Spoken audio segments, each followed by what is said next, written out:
সুপ্রভাত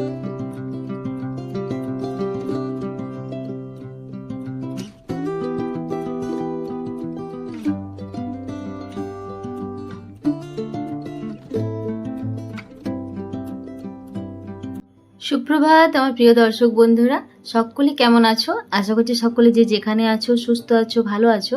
আমিও কিন্তু ঈশ্বরের আশীর্বাদে বেশ ভালো আছি। তো আরও একটি নতুন ব্লগের সাথে সকলকে ওয়েলকাম জানাচ্ছি। সকাল সকাল এখানে বেগুনি ভাজছি, আর আমার মাস্তুতো বোন এসেছে, কালকে এসেছে। তো আজকে সকালবেলায় আমরা খাওয়া দাওয়া বলতে এখনও সেরকম কেউ কিছু করিনি, শুধুমাত্র মুখটুক ধুয়েছি। আর মেয়ে এখন বেগুনি যেহেতু গরম গরম ছেঁকেছে, ওর বাবা খেয়ে যেহেতু ডিউটি আছে সেই জন্য ওর বাবার সাথে বসেছে, ও বেগুনি ভাজা খাচ্ছে। আর আজকের ওয়েদারটা বেশ বেশ সুন্দর লাগছে। আর আমরা বেগুনি মুড়ি খাওয়ার পরে কিন্তু রান্নাবান্নাও বসিয়ে দিয়েছি, বোন আমি দুজনে সবজি টবজি কেটে। এটি দেখতে পেলে আলু পোস্ত বসিয়েছি, আর পোস্ত বেটেও নিয়েছি, ভেন্ডি ভাজার জন্য ভেন্ডি কেটে নিয়েছি, পটল ভাজা, শাক ভাজা, আর এখানে হচ্ছে মাছে নুন হলুদ মাখিয়ে রেখেছি, মাছের ঝোল হবে। আর ভাতটা আমাদের হয়ে গেছে, অনেক সকাল ভাতটা বসিয়েও দিয়েছিলাম। আর পোস্তর হোক, একে একে একটা একটা করে রান্নাবান্না হবে। আর এদিকে চলো মেয়েকে একটু বই নিয়েও বসাতে তো হবে।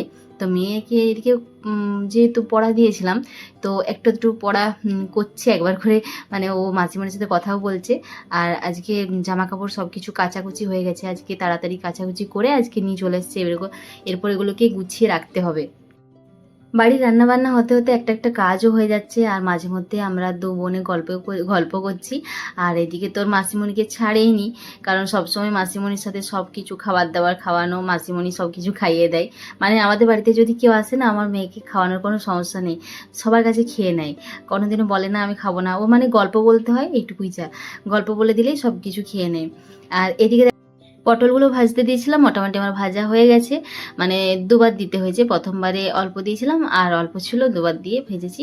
তো ভাজা টাজাগুলো করার পর মাছের ঝোলটা আমার বোনই করবে, মাছটা আমি ভেজে রাখছি, তারপর আমার মাছের ঝোলটা বোনই করবে, বললো যে মাছের ঝোলটা আমি বানাবো। আগের বারে এসেছিলো, মাছের ঝোলটা ও বানিয়েছিল, খুব সুন্দর বানিয়েছিল। তো সেই জন্য ওকে বললাম যে তুই মাছের ঝোলটা বানা, আমি মাছগুলো ভেজে রাখছি।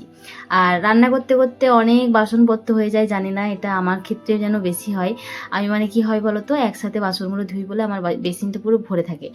আর মনে হয় আগে সব কিছু রান্নাবান্না করে নিই, তারপর বাসনগুলো ধুবো। আর এদিকে আমি বাসন ধুতে ধুতে বোন এদিকে মাছের ঝোলের আলুটাও ভেজে নিল, আর মাছের ঝোলটাও এখানে বসিয়ে দিল। এদিকে মেয়েকে স্নান করাতে হবে, ও তো এবার বললো মাসিমণির সাথে স্নান করব, কিন্তু আমি করে দিলাম। আর এইদিকে মেয়ের আজকে স্কুল নেই, সেই জন্য সারাদিন আজকে বাড়িতেই আছে।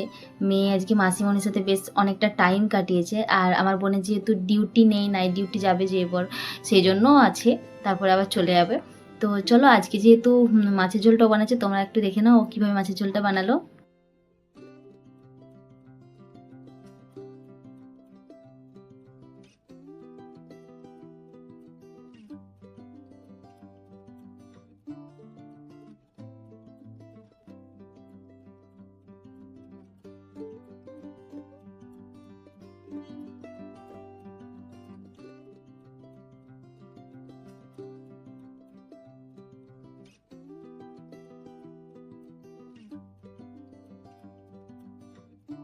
রান্নাবান্না কমপ্লিট করে এরপর খেতে বসবো। তো চলো আমরা খাওয়া দাওয়া করে নিই। ভিডিওটা কেমন লাগলো অবশ্যই কমেন্ট করে জানিও। আজকের মতো চলো টাটা, দেখা হচ্ছে একটা নেক্সট ভিডিওর সাথে। কেমন লাগলো অবশ্যই ভিডিওটা কমেন্ট করে জানিও।